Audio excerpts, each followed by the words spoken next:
أعوذ بالله من الشيطان الرجيم. بسم الله الرحمن الرحيم. وإذ قال ربك للملائكة إني جاعل في الأرض خليفة قالوا أتجعل فيها من يفسد فيها ويسفك الدماء ونحن نسبح بحمدك ونقدس لك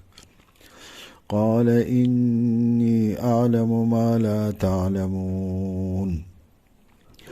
الله رب العزت په انسان باندې خپل احسانات ذکر کړ چې الله پاک په انسان باندې ډېر احسانات کړی دي. نو دا احساناتو تقاضم دا ده چې انسان د الله پاک بندگی داغه عبادت وکړي. چې الله پاک ورته ژوند ورکړی دی. الله پاک په دې ځمکه کې څومره نعمتونه پیدا کړي دي د انسان د نفع او د فایدې لپاره. داغه مکان ذکر وشو، د اوسېدو د ځای ذکر وشو. اوس دا مکین ذکر دی چې کم مخلوق الله تبارک وتعالی په دې ځمکه کې د اوسېدلو دپاره منتخب کو. هسې خو په دې ځمکه کې ډېر مخلوقات به اوسېږي، لیکن چاله چې الله تبارک وتعالی د دې ځمکې خلافت ورکو، حکومت ورکو، هغه مخلوق بنی نوع انسان بنی آدم داغه ذکر کیږي. نور مخلوقات الله پاک د انسان د نفع دپاره، د انسان د خدمت دپاره پکې پیدا کړي دي. نو انسان باندې چې الله پاک کم ظاهري نعمتونه کړي دي داغه ذکر وشو. اوس په انسان باندې کم معنوي انعامات د الله تبارک وتعالی دي، کم عزت او اکرام ورته الله پاک ورکړي دي، داغه کې ذکر کیږي. انسان ته الله تبارک وتعالی خلافت د ځمکې ورکړي دي او د فرشتو مسجودی جوړ کو. آدم علیہ السلام چې کله پیدا کو، فرشتو ته الله تبارک وتعالی حکم وکړو فاذا سویته ونفخت فیه من روحی فقعوا له ساجدین. فرشتو په ذریعه باندې د اکرام وکړو، د شان چوت کو. آدم علیہ السلام له په جنت کې مهمان نوازی وکړه او پاغه جنت کې کچرته د آدم علی السلام نه اجتهادي غلطي وشوله، د هغه غلطي ورته الله پاک معافي وکړله، بلکې دا هغه معافي هغه کلمات ورته الله تبارک وتعالی په خپل وښودل. او دا ټولو نه غټ نعمت ده چې الله تبارک وتعالی انسان ته د هدایت هم انتظام وکړو، د خوراک د اوسېدو انتظامات یې وکړو. د هغه لوی نعمت چې په نعمتونو کې د ټولو نه لوی نعمت دی. د الله پاک نعمتونه ډېر زیات دي، لیکن په ټولو نعمتونو کې ډېر زیات اعلی او بهتر او قیمتي هغه هدایت دی. د کم هدایت چې په سورۃ فاتحه کې دعا شوی و اهدنا الصراط المستقیم. الله پاک او فرمایل چې تاسو چې دینو اهبطوا منها جميعا فإما يأتينكم مني هدى فمن تبع هدايا فلا خوف عليهم ولا هم يحزنون. زمکه کې اوسېږئ، زمکې ته کوز شئ او په زمکه کې زما د طرف نه د ژوند تېرولو دپاره چې کومه طریقه ده هغه هدایت د هغې به الله تبارک وتعالی انتظام درته وکړي. د هغې دپاره الله پاک ځمکې ته پیغمبران راولېږل، د هغې دپاره الله تبارک وتعالی د اسمانونو نه د وحي په ذریعه باندې خپل کلام نازل کو، کتابونه نازل کړل. نو د هغه ظاهري نعمتونو ذکر و، اوس دا باطني نعمتونو ذکر دی. الله تبارک وتعالی په ځمکه کې دا انسان خپل خلیفه جوړ کو. د هغې وجه دا ده چې کوم احکامات په قرآن پاک کې الله تبارک تعالی د انسان ته ورکړي دي چې په هغې باندې عمل وکړي. په هغې کې بعضې احکامات خو داسې دي چې انفرادي طور به په انسانان عمل کوي، تلاوت به کوي، منځ به کوي، روژه به نیسي. لیکن بعضې احکامات داسې دي چې د هغې دپاره یو جماعت، یو حکومت، یو خلیفه چې دی هغه پکار دی. په هغه احکاماتو باندې انفرادي طور باندې خلک عمل نشي کولی. لکه په قرآن پاک کې چې دی نو هغه حدود او قصاص هم موجود دی او داسې نور احکامات چې هغه د اجتماعیت سره تعلق ساتي. اوس یو انسان ته د دې خبرې اجازت نشته دی چې هغه په بل انسان باندې قصاص هغه نافذ کړي. او په بل یو انسان باندې یو انسان چې دی عام سړی په بل یو انسان باندې چې دی نو هغه د زنا یا د بل یو جرم حد یا شرعي تعزیرات هغه به نافذ کی او هغه سزاګانې ورکي کنه په معاشره کې به افراط تفریح پیدا شي انتشار به پیدا شي او فساد به پیدا شي نو الله تبارک وتعالی د نظم و نسق د پاره چې دی هغه انسان ته د خبره حکم کړی دی چې هغه کې د دې کې چې دی نو هغه یو خلیفہ وي دیو جن امام قرطبی رحمت الله علیه په دې آیات کې د خلیفہ مسلمانانو د پاره خپل خلیفہ مقررول داغه فرض کې دل چې دی نو هغه ذکر کړی دی چې دا ضروری ده فرض ده چې په مسلمانانو کې بیا یو خلیفہ وي یو حاکم وي چې پاغو کې د الله تبارک وتعالى هغه احکامات چې هغه د حاکمانو سره متعلق دي هغه پکې نافذ وي الله تبارک وتعالى چې کله دا انسان پیدا کوو فرشتو ته د خبرې ذکر وکړو او فرشتو ته د خبرې ذکر کولو څه مقصد داغو خبرولو که داغو سره مشوره کولو نو الله تبارک وتعالی خو د چا سره مشورې کولو ته محتاج نه دی مشوره خو هغه څوک کوي چې هغه یو کار کوي او په هغې کې کومه نفع ده یا کوم نقصان دی هغه ورته چې دی نو معلوم نه وي نو د نورو خلکو سره د ماهر خلکو سره تجربه کارو سره هغه مشوره کوي لیکن الله تبارک وتعالی خو د دې نه پاک دی الله تبارک وتعالی ته خو هر څه معلوم دي نو الله پاک فرشتو ته د خبرې ذکر هغه ولې کو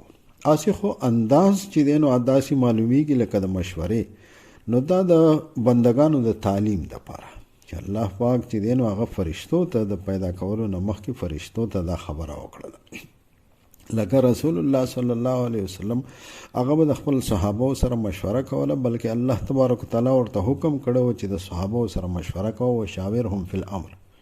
حالانکه پیغمبر پاک صلی الله علیه وسلم تم د مشورې ضرورت نه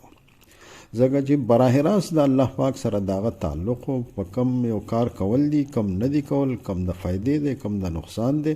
هغه د الله پاک د طرف نه هغه ته د وحی په ذریعہ باندې معلومېده وحی کېدله پاږي لیکن رسول الله صلی الله علیه وسلم بیا هم د صحابو سره مشوره کوله د امت د تعلیم لپاره چې امت چې دی هغې ته دا ضرورت دی او د مشورې چې دی نو په اسلام کې یو ډېر لوی حیثیت دی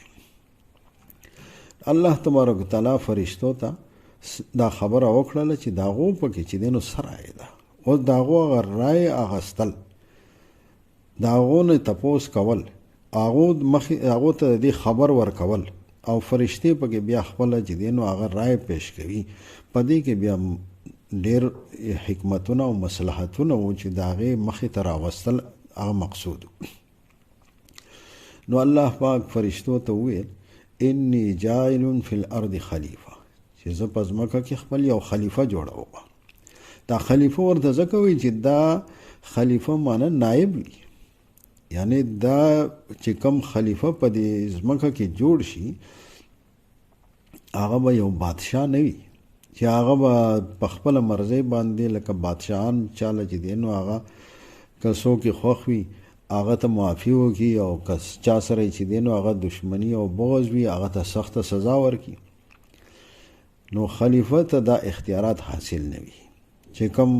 خلیفه وي د هغې مطلب دا دی چې احکامات خو به د الله پاک وي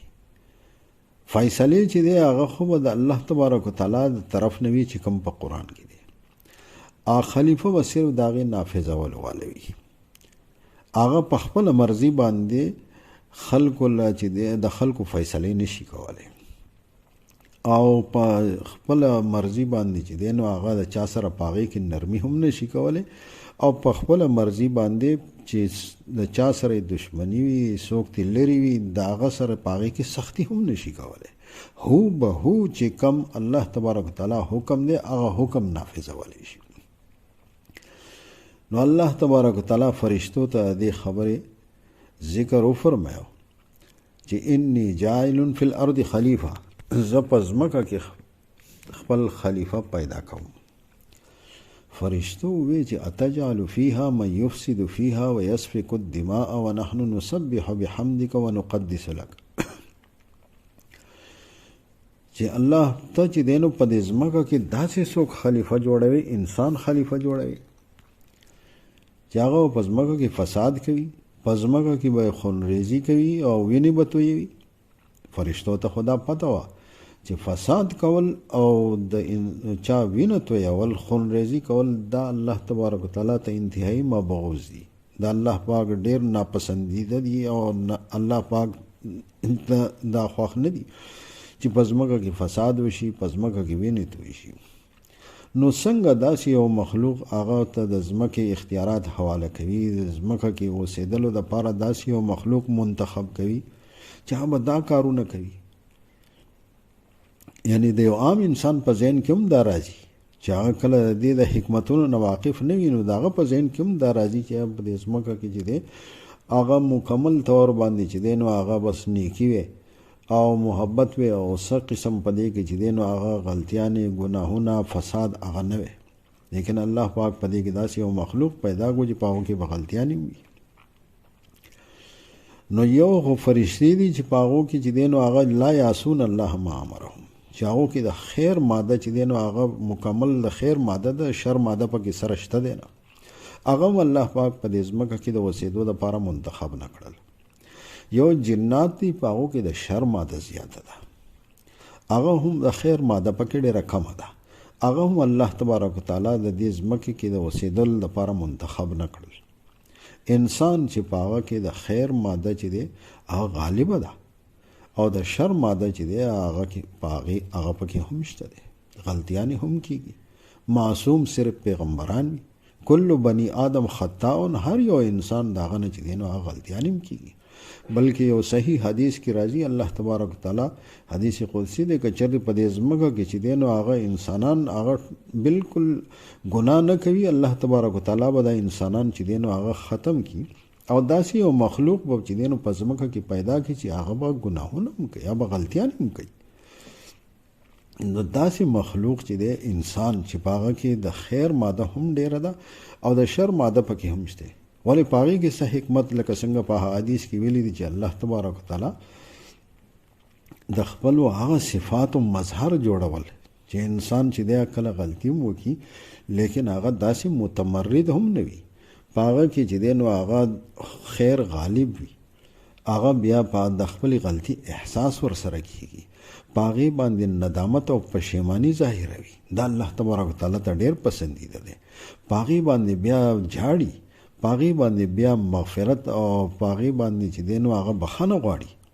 دا صفت الله تبارک وتعالی ته ډېر خوښ دی چې الله تبارک وتعالی د هغې هغه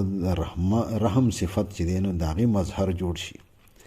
دا الله تبارک وتعالی غفور دی، بخښونکی دی، د هغې صفت مظهر جوړ شي. الله تبارک وتعالی معافي کوونکی دی، د هغه صفت مظهر جوړ شي چې کله ګناهونه نه وي د الله تبارک وتعالی د دې صفتونو مظهر چې دی او دغه صفتونه چې دی دا پچا باندې به استعمالوي. الله پاک په ځمکه کې داسې یو او د دې نه علاوه ډېر زیات حکمتونه دي چې مخکې تر روانم دي.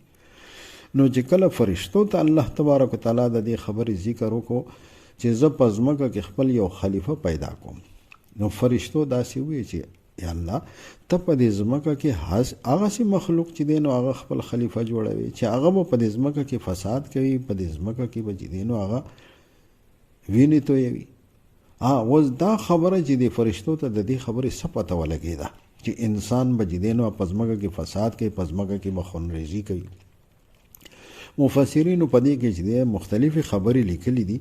لیکن یو راجحه او بهتره خبره دا ده چې د دې خلیفه د دې لفظ نه چې دی نو هغه دا چې دی په دې خبره باندې پوه شو چې خلیفه په ضرورت خو په هغه ځای کې وي چې په هغې کې د خلکو په منځ کې چې دی نو هغه اختلافات وي، نو هغه به فیصلې کوي. چې د خلکو په منځ کې ورانې نه وي، د خلکو په منځ کې جګړې نه وي، نو خلیفه ته ضرورت څه شو چې خلیفه پکې پیدا کوي. او په ځمکه کې معنا دا شوه چې په دې کې به چې دی نو هغه داسې چې هغه به تنازعات وي، په دې کې به اختلافات وي، د یو بل سره به چې دی نو هغه مالی په مال باندې یا جانی دغه به وي یو بل سره مقدمات وي او فرشتو چې دی نو هغه خپل ځان پیش کو ونحن نسبح بحمدک ونقدس لك منګه فرشتو وی چې منګه چې دی نو هغه داسې یو چې هر وخت چې دی نو هغه ستا پاکي بیانو ستا عبادت کو فرشتي خو داسې یو مخلوق دی چې هغه د الله تبارک وتعالی مسلسل عبادت کوي په اسمانونو کې الله تبارک وتعالی دغه مخلوق پیدا کړی دی او هغه مکمل په هر وخت چې دی نو هغه د الله پاک عبادت کوي داسې فرشتي الله پاک پیدا کړي دي چې بس کله نه پیدا کړي دي په څوک په سجده کې دي څوک په رکوع کې دي څوک په قیام کې دي او په مختلفو عبادتونو کې چې دی نو هغه مشغول دي ذکر کوي د الله تبارک وتعالی پاکي بیانوي لیکن الله تبارک وتعالی فرمایل چې د عبادت لپاره الله تبارک وتعالی فرشتي په اسمانونو کې پیدا کړي دي انسان به عبادت هم کوي او د انسان په خلقت کې نورم ډېر مصلحتونه دي او حکمتونه دي په دې آیات کې الله تبارک وتعالی یو اجمالی جواب چې دی هغه فرشتو ته ورکو او وی فرمایل چې د دې هغه مصلحتونه حکمتونه په داسې خوځو خو په انی عالم ما لا تعلمون ما ته چې کوم خبرو باندې علم دی تاسو ته د هغې پته نشته دی او بیا الله تبارک وتعالی بعضې د هغې حکمتونو مصلحتونو نه پر روانو آیاتونو کې د هغې لږ تفصیل هم بیان کو هغې ورته ښکاره کړل فرمایلی چې انی عالم ما لا تعلمون او دا انسان پکې ولې خلیفه جوړوم په دې کې څه مصلحت او څه حکمت دی نو اجمالا الله پاک فرمایل چې تاسو په دې خبره باندې ستاسو په علم کې نشته په دې کې چې دی نو هغه څه رازونه دي او څه حکمتونه دي وَإِذْ قَالَ رَبُّكَ لِلْمَلَائِكَةِ او کله چې وویل رب ستا ملائکو ته انی جاعل فی الارض خلیفه یقینا زه جوړوم په ځمکه کې خلیفه قالوا اتجعل فيها من يفسد فيها نو ویل ملائکو اتجعل فيها جوړوي په دې ځمکه کې من هغه څوک په دې کې خلیفہ هغه مخلوق په دې کې پیدا کوي من يفسد فيها چې فساد بکوي په دې کې ويسفك الدماء او تو یوي بوینه ونحن نسبح بحمدك ونقدس لك او مونږ خو نسبح بحمدک پاکی بیان اوستا سره د ستاین او سره د تعریفونو ستا یعنی تسبیح او سره حمد په قرآن پاک کې د تسبیح او د حمد یو ځای ذکر چې دی نو ډېر زیات شي ځکه په تسبیح کې خو هغه صفات چې د هغې نه الله تبارک وتعالی منزه دی پاک دی یعنی د الله تبارک وتعالی هغه صفتونه بیانول چې هغه کې په الله پاک چې دی نو د هر عیب نه چې دی نو هغه پاک دی ور سره بحمدک د الله تبارک وتعالی ستاینه چې بیا ټول کمالات او د خوبیانې چې دی نو هغه په الله تبارک وتعالی کې شته تعریفونه ټول د هغه دي نو فرشتو وی چې ونحن نسبح بحمدک منګه خو پاکی بیانوو ستا